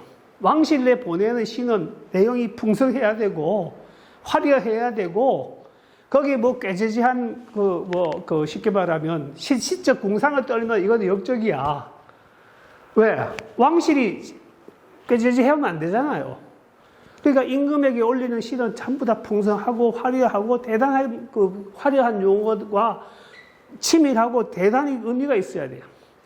그 다음에 과거 시험도 응제시예요. 왜? 임금이 준 제목 갖고 써야 돼요. 그 다음에 외교 교린도 전부 응제시거든. 쉽게 말하면, 그러면 아까 홍문관이나 한림원에서 쓰는 모든 글은 다 응제시예요. 임금의 명령에 의해서 쓴 거예요. 그게 바로 이렇게 시적 장르의 응제시가 있는데, 이 제왕옹기는 서사시가 아니에요. 임금 내내 눈높이에 맞춰서 쓴 응제시기 때문에 그 왕실에 맞는 내용을 쓴 거예요. 그걸 봐야 되는데, 고려하고 몽고하고 결혼했다고, 몽고의 세자가 왕이 됐다고, 손자가 낳는 거 찬양한다고 해서 문제를 삼으면 안 된다는 얘기죠. 왜? 일제시대 때 부역하는 그런 개념하고는 상당히 다르다, 이런 얘기예요. 자, 이제, 제왕옹기 진정인표에 신이승윤은 삼가 말씀드립니다. 신이 제왕옹기를 삼가 편수하여 두고도 나누어 바로잡고 고쳐 필사하여 바치는 것은 부족한 선비가 오전 사서 삼경 3분에서 거칠게나마 깨달음을 얻어 반딧불의 빛과 같은 희미한 밝음으로 해와 밝음에 도움이 되기를, 해와 달의 밝음은 임금의 밝음을 도움되기 위해서 이것을 쓴다, 이런 얘기거든요. 그리고 이제 여기는 넘어가고, 여기 보게 되면 불교에 귀의하는 마음으로 불경에 논의가 있어서 이렇게 망고대 책을 읽었다 그랬잖아요. 아까 그 말씀 드렸잖아요. 그 다음에 여기서 중국은 방고에서부터 금나라까지 여기 나왔잖아요. 금나라 다음이 원나라거든. 처음 쓸 때는 여기 금국까지밖에 안 썼어. 근데 나중에 떠밀려서 쓰든지 아니면 다른 사람이 가피했든 했다는 얘기죠. 그래서 동국은 당군에로부터 우리나라 본조에 이르기까지 이걸 썼다는 얘기를 지금 하고 있는 겁니다. 이 글이 또 명문이라 갖고 많은 제 사서에도 인용이 되고 있어요. 그 다음에 여기 보면 을야지관이라는데, 을야는 임금님은 바빠갖고 을시가 되어야 여유가 있어요. 그때 이제 임금이 읽어주라는 거예요. 그래서 을람이란 말이 밤에 임금이 읽어주라는 얘기죠. 이루와 같이 밝은 눈으로 왕께서 이 글을 읽어주시기를 어떻습니까? 바라고 해당 관청에 맡겨갖고 이제 출판해달라, 이런 얘기지. 그래서 후세에 권장과 경계로 삼게 해달라, 이렇게 얘기합니다. 그러니까 이거는 임금한테 주면서 후세의 권장과 경계로 삼으라고 했는데, 그건 뭐냐? 여기는 좋은 임금도 있고 나쁜 임금도 있잖아요. 여기는 경순왕은 굉장히 칭송을 해놨고, 의자왕은 굉장히 욕을 많이 해놨어요.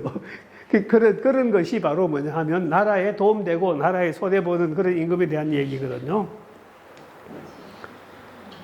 그 다음에 이제 이 제왕옹기 상권 병사에 나오는 건데, 제왕들이 서로 계승하여 주고받으며 흥하고 망한 이런 세상을 경영하는 군자는 알아야 된다, 이런 얘기야. 제왕의 흥망사를 임금이나 관리들은 알아야 된다, 이런 얘기예요. 그래서 짓는다는 얘기죠. 그래서 선은 본받을 만한 것이고 악은 경계로 삼아야 된다, 이 얘기거든. 이 사람이 결국은 뭐예요? 권선징악 그런 개념을 가지고 써놓은 거예요. 그래, 춘추의 필법이라는 얘기죠. 춘추의 필법을 가지고, 그리고 충신과 효자와 군주와 아비를 호위하는 뜻이다, 이런 얘기예요. 충신과 효자가 군주와 아비를 호위하는 뜻을 담았다, 이런 얘기예요.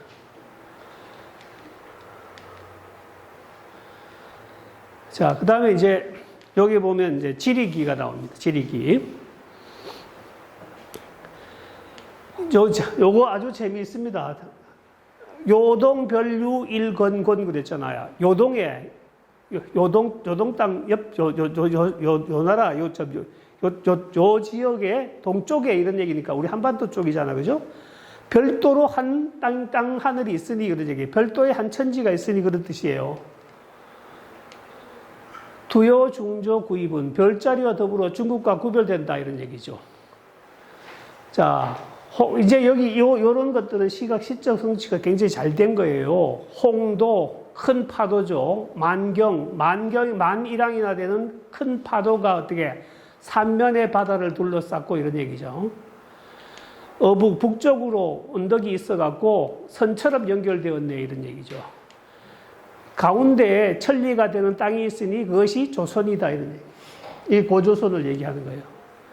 자, 강산은 형성은 아름답고, 그 이름이 또 명부천 하늘이 이름 아주 이름이 어떻게 하늘에 떨쳤네 이런 얘기잖아요. 그다음에 또 밭가라 농사 짓고 우물 파서 물 마시고 하는 그런 예의의 집안에 이런 얘기죠. 그래서 중국 사람들이 이름하여 소중하라고 불렀다 이런 얘기. 요게 이제 그 칠이기가 있다는 얘기는 한반도가 그러니까 쉽게 말하면 고려가 우리나라가 요동 동쪽에 있고 삼면이 바다로 둘러싸여 있는 이 한반도가 우리 땅이다 이런 얘기예요. 이런 개념은 옛날에 그 글에서는 쓴 게 거의 없어요. 거의 유일합니다. 그 다음에 이제 단군기 보겠습니다. 단군기. 자, 처음에 누가 나라를 세워 세상을 열었는가? 제색의 손자로 이름은 단군이라 하네. 이런 걸 시작합니다. 이게 쭉 있어요. 밑에 정리를 하게 해놓은 게 있습니다. 개국한 사람 누군가? 단군의 손자, 그래서 석제의 손자 단군이다. 그랬습니다. 여기는 삼국 유사에 나오는 내용하고 조금 달라요. 개국 연도는 요임금의 무진년이고, 요임금, 순임금, 하임금 때까지 제위에 있었고, 은나라 무정 8년에 아사달산에 산신이 되었고, 치국한 해는 1038년이고, 그 다음에 이제 그 후 164년 만에 어진 사람을 만나서 보신 뭐 이렇게 쭉 나와 있는데, 요거는 이제 본문 얘기고요. 밑에 이제 각 주에 달려있는 요 얘기가 굉장히 이렇게 특별한 건데, 상제 환인의 서자 환웅이 있었어요. 이 환인이 아버지가 환웅에게 땅으로 내려가서 삼위태백에 이르면 인간 세상을 널리 이렇게 할 수 있겠는가라고 묻고 이제 내려보내주니까 환웅은 천부인 세 개를 가지고 귀신 3,000명을 데리고 태백산 꼭대기 신단수 아래로 하강했다 이러네. 근데 내려와서의 이름은 환웅이 아니고 단웅천왕이에요. 근데 여기서 끝이야. 끝나고 손녀에게 약을 먹였어. 갑자기 아들도 없고 딸도 없고 손녀가 나왔어. 그리고 신단수 신과 혼인을 시켰단 말이야. 그래서 남자아이를 낳으니 단군이라 불렀다 이런 얘기. 그러면 여기 있는 이 환웅의 쉽게 말하면 뭐야? 친손이 아니고 어떻게 해? 외증손이죠. 왜? 외가 쪽이란 말이야. 그러니까 딸 쪽이니까, 손녀의 남편이 신단수고, 그 아들이 단군이니까, 손녀의 아들이란 말이야. 이게 북의 전통이 아니야, 이거. 갑자기 목의 전통으로 바뀌어버렸어. 그러니까 이게 그 해명 다른 거하고 해명하기 힘든 내용입니다. 근데 제가 단군 신화 연구자가 아니기 때문에 일단 내용, 해석은 제가 하지 않겠습니다. 그리고 조선 영역에 와서 자리 잡고 왕이 되었는데, 신라, 고려, 남북 옥조, 동북 부여, 예와 맥이 모두 단군의 후손이다. 여기 본문 중에 주중에 걔 단군 지수야 이렇게 돼 있는데, 요 숫자가 문제예요. 목숨 숫자예요. 뭐 장수할 숫자인데, 그러면 신라, 고려, 남북, 옥저 이거 전부 다가 어떻게 단군의 후손이라 이렇게 번역해 놓은 게 있고 모두 단군과 같은 시기였다 이런 얘기인데요. 근데 이거 제가 보니까 이 신라나 고려는 고구려나 신라가 아니고 그 전에 있었던 나라 같아요. 왜냐하면 뒤에 신라가 바로 나오거든요. 뭐 신라하고 일부러 저렇게 하지는 않았단 말이에요. 그러니까 이게 고시거든요. 고시는 운자를 맞출 필요가 없어. 그냥 글자 수만 맞추면 돼요. 그 운자라든가 그 다음에 또 뭘 마냐면 평칙을 맞출 필요가 없는 게 고시거든요. 그래서 이 고시라, 고래, 남북옥조 이거는 전부 뭐야? 여기 숫자가 여기 후손이 아니라 이 나라들은 단군과 같은 시기에 있었던 나라들이다. 이런 개념이에요. 그러면 또 이게 전통이 역사가 또 종적으로 해결이 안 돼. 그러니까 이게 이렇게 저렇게 해결이 안 돼. 하여튼 의문사항이에요. 그래서 1038년에 치국했고 아사다의 산신이었다. 이게 이제 각주에 달려있는 내용입니다. 자, 그래서 이런 뭐 당군이 죽지 않는 까닭이고 그렇게 말한 것은 9월산에 거기에 아사달산이다 이런 얘기고 거기에 사당이 있다 그런 얘기죠. 이승유 때까지 9월산에 사당이 있었다 이런 얘기를 하고 있습니다. 자, 이거는 이제 가장 전해지는 가장 오래된 당군상 같아요. 여기 부여 천전 전 당군 화상이라고 하는 건데 1920년대에 그러셨다고. 문화책에 가서 이승유를 치면 이게 같이 나와요. 그래서 이승유하고 직접적인 연관은 없지만 당군상과 관련된 거기 때문에 나온다 이렇게 말씀드릴 수 있어요. 자, 여기서 보면 이제 이거는 삼국유사에 나오는 이제 그 당군 이야기거든요. 여기 보면 어떻게 거의 여기서는 거의 비슷하죠, 그죠? 비슷한데 여기 와서 이제 곰과 호랑이가 뭐 이렇게 나오고, 그 다음에 환웅이 변해서 이 곰이 여자로 된 사람과 결혼해서 당군 황금을 낳았다고 하는데 이거는 부계 혈통이 다 연결이 되잖아요. 연결이 되는데 앞에 거는 부계 혈통이 아니고 손녀가 나와 갑자기. 아들도 없고 딸도 없고 손녀가 나와서 신단수 신과 결혼해갖고 거기서 당군이 나왔다니까 이 계보가 상당히 달라졌고 이 당시에 그 어떤 고려 초기 이때 그 중기 개념해도 아들 딸의 차이가 별로 없었던 걸 확실하게 느낄 수 있는 그런 상황입니다. 자, 그 다음에 이제 여기 보면 이게 뭐냐 하면 한사군하고 열국기가 나오는데 이 열국기란 얘기는 뭐냐 하면요. 여러 나라잖아요. 뒤에 신라기가 있고 백제기 고구려기가 있으니까 열국기에 들어가 있는데 여기 뭐냐 실에 고래가 나온단 말이에요. 그 다음 옥저가 있다, 예맥이 있다니까. 그러니까 이거는 신라 고구려가 아니란 얘기죠.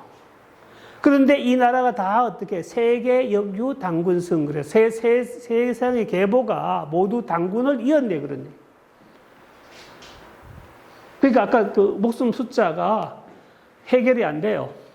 지금 있는 그 연구로는. 그러니까 이 요건을 보게 되면 신라 고구려 백제가 아닌 다른 나라들도 당군의 핏줄인데 아마 당군이 뭐 1308년을 그 나라를 다스렸으니까 그 사이쯤에 있었던 나라인데 위에서부터 당군에서부터 내려왔다 이런 개념 같아요.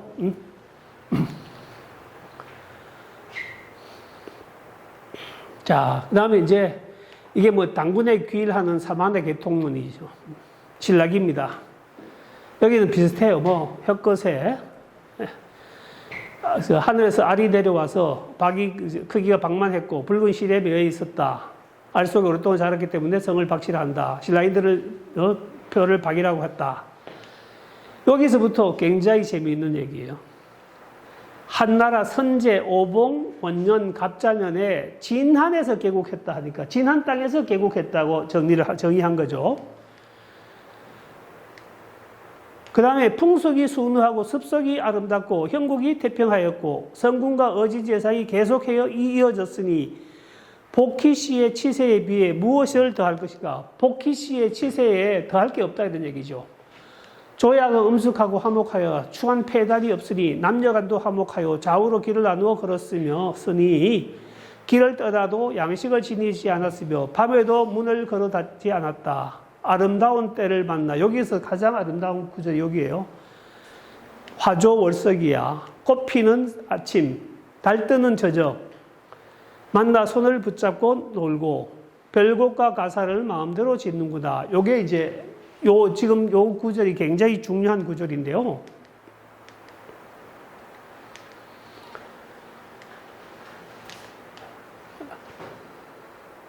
여기 나오거든요. 자, 한나라 오봉 원년 갑자년에 진한에서 개국해서 경계를 정했으니 풍속은 순하고 그 다음에 습속은 아름다워서 모두 평평하였으니 그런 얘기죠. 성군과 현상이 서로 이어졌고 희왕의 세상 아주 전설적인 그 희왕의 세상보다 더할 것이 없다 이런 얘기죠. 그래서 조정과 들판에 전부 어떻게 화목해서 속임이 없었고 남자와 여자가 아주 기쁘게 길을 나누어 다녔으며 걸어 다니면서도 어떻게 양식을 갖고 다니지 않았고 문을 닫아 걸지 않았다 이런 얘기죠. 그래서 여기 이제 여기서부터 이제 가장 핵심적인데 화조 월석 휴수유 꽃피는 아침 달뜨는 저녁에 손을 잡고 논일며 별곡과 가사를 뜻대로 지었다 이런 얘기죠. 그러니까 향과 같은 노래. 그러니까 그 찬기 파랑가에 서울 발기단에 밤들이 논이다가 들어와서 자리 보고 가랑이 내쉬어라 하는 그런 노래들을 어떻게 마음껏 지었다 이런 얘기죠. 그래서 여기가 요 구절이 이게 대부분 역사적 기록을 팩트를 갖고 하잖아요. 여기 있는 것들 다 팩트인데 요거는 어떻게 감성을 집어넣은 거예요. 신라를 어떻게 평가를 한 거죠. 신라는 이런 시기였고 이렇게 살았다. 쉽게 말하면 이런 사이사이에다가 아까 지리기도 그런 평가를 집어넣은 것이거든요. 그 다음에 이제 여기 가장 유명한 것 중에 하나가 문장으로 중국 여기 춘추왕이 당나라의 병사를 불러갖고 나제를 평력했고, 그러니까 여기는 문무대왕이 저게 아니라 춘추가 더 의미 있는 분이라고 평가를 한 거예요. 그 다음 김유신이고요. 그 다음에 최추원이 중국을 문장으로 감동시켰고, 원효하고 의상 이분이 옛날 부처님과 비슷했고, 그 다음에 홍류, 설총이 이두를 지어갖고 향언을 정리했다. 그런 얘기가 쭉쭉 나와요. 그래서 이제 여기 보면 당군으로부터 여기까지가 3288년이다. 고려, 신라 망할 때까지. 태조 18년에 이제 귀부하니까 랑난공주에게 장가를 보내고 상구라고 했다. 그래서 의관 역시 그대로 했고, 신라들은 본직을 다 줘갖고 어떻게, 조회해 오도록 했다. 이런 얘기죠. 그래서, 자,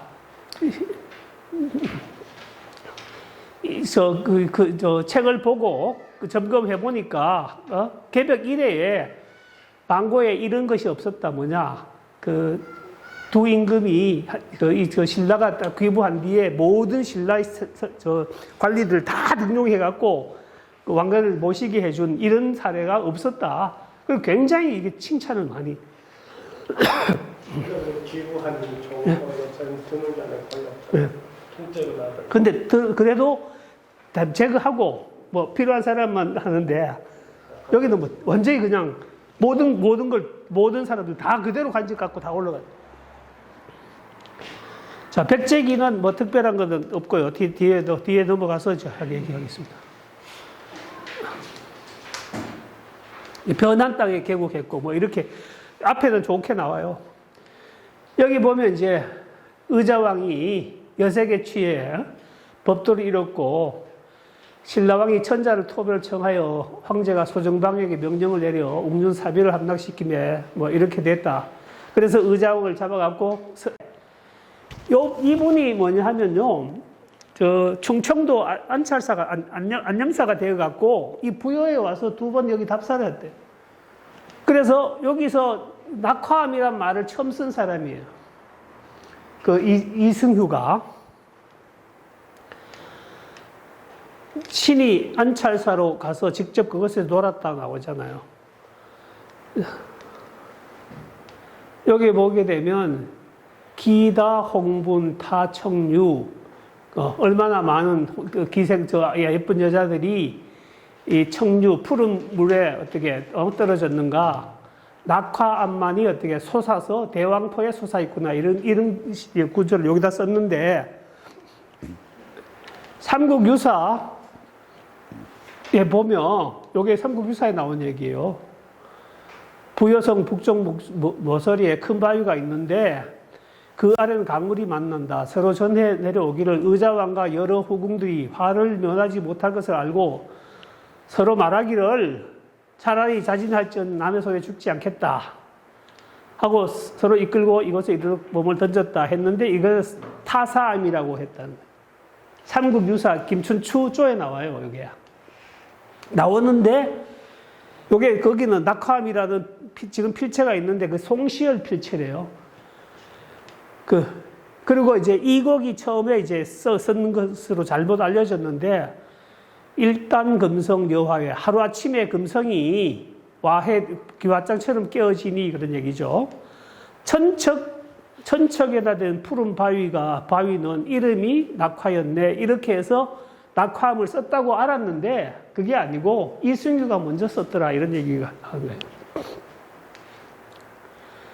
그 다음에 이제 대미의 마지막에 가까운 겁니다. 이제 중국 역사를 읊게 있고, 그 다음에 이제 당군부터 고려 이전까지는 동국 군왕 세계연도였고, 그 다음에 고려 때 와갖고는 이제 본조 군왕 세계연도인데, 여기인데 금대기는 충렬할 때 얘기예요.